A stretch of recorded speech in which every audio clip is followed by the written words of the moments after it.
CNDH imisi yose dutanga citohoza turitangura twizeye cyane cyane inkunga hari umuntu yabuzwe irengero nuko mu gihe kiziga cy'umuntu turabo cyangwa tumenye neza ko ibimenyetso byerekana yuko umurwi w'igihugu wigenga ujata akasina muntu CNDH niho wumva ko mu makuru ko umumenyesha makuru Jean Bigirimana w'ikinyamakuru Iwacu yabuzwe irengero kuva kuwa 2022 mu Kakaro mwaka wa 2016 mu bicungararo y'Ubugarama mu ntara ya Muramvya kuvuga hari haciye iminsi 3 bibaye twisuza amakuru twaronse.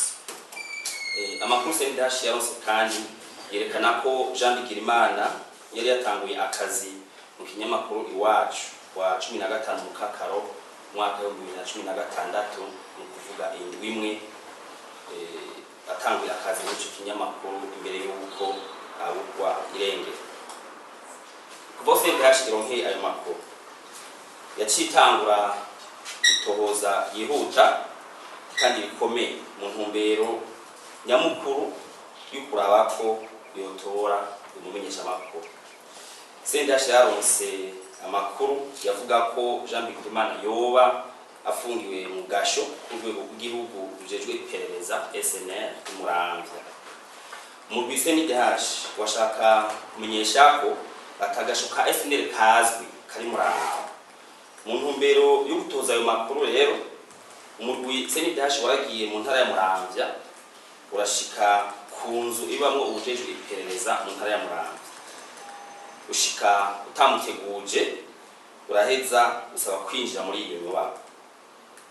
Ubujejwe iperereza nawe aravyemera atagahara.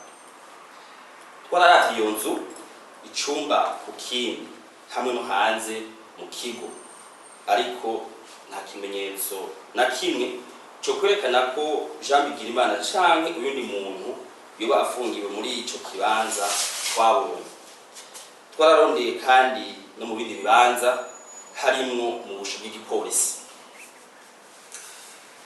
Aho ibintu bigeze rero muri aya matohoza umurwi CNDH nturashobora gutora uyu mumenyesha makuru Jean Bigirimana canke amakuru arashe kuvyerekeye ingene ubuzima bwiwe buba bumerewe.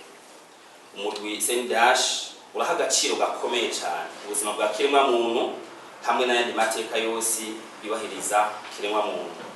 Umurwi CNDH urahagaritswe rero umutima kandi bikomeye n'ivyashikiye uyu mumenyesha makuru, ugasaba ko igipolisi cyorushiriza kurondera irengero ryiwe mu gukomeza amatohoza cyatanguye cyane cyane kigashira ingufu zikomeye kuri zone ya Bugarama aho biboneka ko Jean Bigirimana yanyikiye.